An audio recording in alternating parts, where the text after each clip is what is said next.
পাবনা শহরে মাত্র কয়েক ঘন্টার ব্যবধানে মারা গেল দুই যুবক।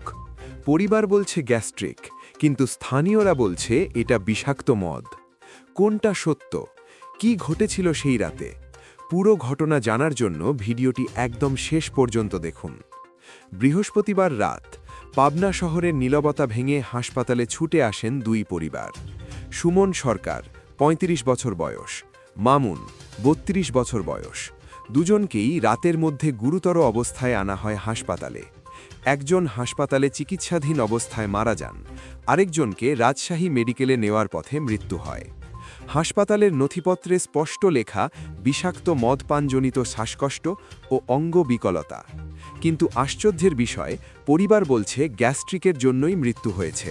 তারা কোনোভাবেই স্বীকার করতে চান না যে মদ পান করেছিলেন তাদের আপনজন। অন্যদিকে এলাকার কয়েকজন প্রত্যক্ষদর্শী বলছেন একদম ভিন্ন কথা।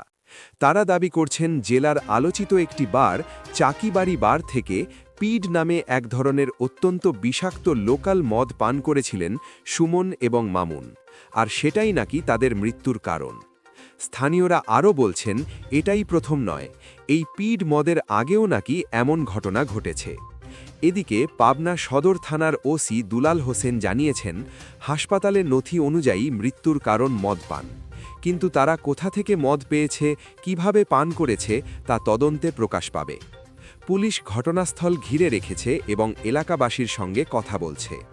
অন্যদিকে ঘটনার পর থেকেই চাকিবাড়ি বারের নাম এলাকা জুড়ে চাঞ্চল্য ছড়িয়েছে। নিহত সুমনের মরদেহ শুক্রবার সকালেই দাহ করা হয়েছে। এতে বিষয়টি আরও রহস্যজনক করে তুলেছে। মানুষের প্রশ্ন, সত্যিই কি গ্যাস্ট্রিক নাকি বিষাক্ত মদ? কেন পরিবারের সদস্যরা কথা বলতে চাইছেন না? পিড মদ কি তাদের মৃত্যু ঘটিয়েছে? এই প্রশ্নগুলোর উত্তর পেতে পুলিশের তদন্ত শেষ হওয়া পর্যন্ত অপেক্ষা করতে হবে। আপনি কি মনে করেন, এটা কি দুর্ঘটনা নাকি বিষাক্ত মদের আরেকটি শিকার? আপনার মতামত নিচের কমেন্টে জানাতে ভুলবেন না। ভিডিওটি লাইক ও শেয়ার করে সত্য খবর আরও মানুষের কাছে পৌঁছে দিন। আর ব্রেকিং নিউজ সবার আগে পেতে সাবস্ক্রাইব করুন।